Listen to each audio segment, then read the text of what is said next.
here in Acts chapter 7, verse 51, and to the end, verse 60, I want to point out the people, they didn't even see the depth and the breadth of the pervasive nature of their depravity.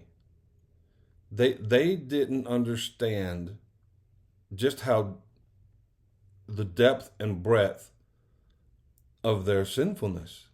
That's why they couldn't. That's why they didn't see, and so there was Stephen being asked, "Are these accusations true?" In chapter 7, verse 1. He didn't answer the question. He went through the history of Israel, showing their disobedience from one event after another, one explanation after another, and they could not see it. They could not they didn't understand. All right, so what does that mean for you as a disciple maker and for you as a follower of Jesus? That means that there's a high probability that you don't understand the pervasive nature of your sin, and your disciple most likely does not understand the depth and the breadth and the pervasive nature of sin in his life. And so, because of that, we're going to be continue to speak the truth to our disciple, but we're going to continue to help them connect the dots. We're not going to make excuses, but we're going to continue to have the hard, maybe embarrassing, but that's okay. You're in a safe environment, in an ongoing, healthy discipleship relationship, and we're going to continue to have those conversations. So they didn't even see it. There are things that I continue to see about my own life. So I was saved back in 1977. It's a long time ago, and I'm still growing. I'm still learning. I've learned so much more by discipling other people than I ever learned by just sitting and listening to sermons. And so, in verse 51, he says that they're stiff-necked, right? That means they're hard-headed. I've been called hard-headed, and that's just because it's true. They were stiff-necked, uncircumcised in their hearts and their ears. And he says, you're just like your fathers. You resist the Holy Spirit and you murder the prophets. Right? And here's the point is, they're deaf and they're blind. They don't get it. And they think they're better than everybody else, these religious people.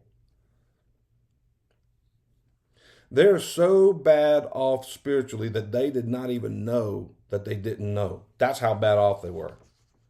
They didn't even know that they didn't know. So again, you remember Jesus with Nicodemus, in John 3 and verse 10, he says, how is it that you don't, I think it's verse 10, how is it you don't know these things? Referring to the movement of the Spirit of God. So Jesus, to some Pharisees in Matthew 9 through 13, he's having dinner at Matthew's house. All right, so that's a problem for religious people, because Matthew was he was extorting his own people for money, working with the Romans to get more money more taxes out, pocketing it himself. And now Jesus is there having at his house, eating a meal with him. So Jesus is at Matthew's house, and he says it's not the healthy, right? It's not the self-righteous the religious people who think they got it all together. It's not the healthy who need a doctor, but it's the sick people. It's those who realize they need a doctor. So here are these self-righteous people, and Jesus says, you should go and study what I just said. You should go and learn what I'm talking about. Of course, the implication is because you don't know. You don't know that you don't know. You're so self-righteous, you don't know what I'm talking about. Your heart's uncircumcised, your eyes are blind, and your ears are uncircumcised. You just want to keep your little religious system going. I desire mercy, not sacrifices. And I'm calling sinners, those who know that they need help, those who know that they're just not good enough to somehow save themselves. And Jesus is saying, I've come to share life with them. And so,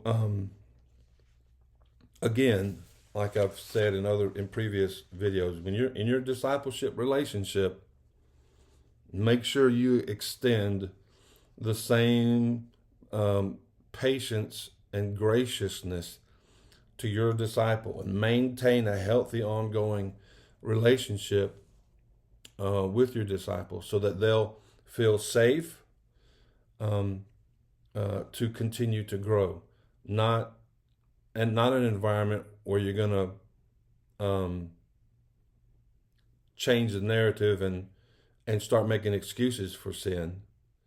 That's the problem, that we stop calling sin and start calling it a mistake or something like that, and then start making excuses so that we can keep on sinning, justify our sin, move the goalposts, if you will, ease our conscience, and so that's why we're continuing to speak the truth.